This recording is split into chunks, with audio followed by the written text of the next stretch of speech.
Agriculture university Faisal آباد کا واقعہ موجود ہے، میڈیا کے اوپر بہت مشہور بھی ہوا ہے۔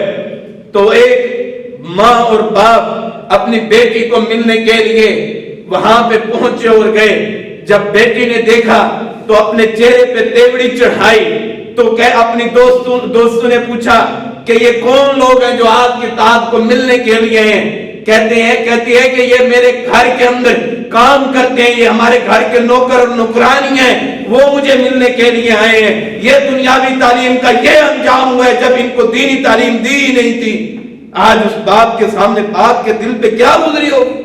جس ماں نے اتنی تکلیفوں کے ساتھ پیدا کیا، اتنی محنتوں کے ساتھ اسے اتنا بڑا کر کے آج تعلیم دلوائی جا رہی ہے اور یہ اتنی نافرمانی کر رہی ہے۔ آج ہم نے اگر دین کی تعلیم کو ساتھ ساتھ رکھا ہوتا تو آج ہمارے بچے ایسے نہ ہوتے۔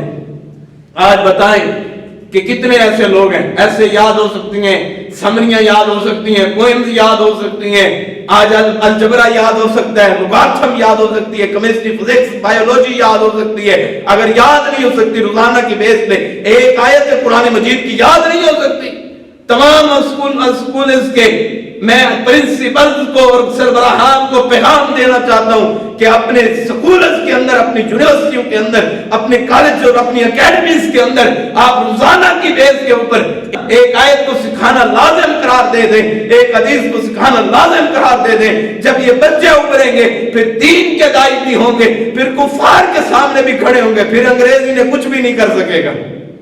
آج سب کچھ یاد ہے، یاد نہیں تو قرآن مجید کی ایک سورت کا ترجمہ یاد نہیں ہے، اور پڑھتے ہیں کیا ہے؟ لا الہ الا اللہ محمد رسول اللہ صلی اللہ علیہ وسلم۔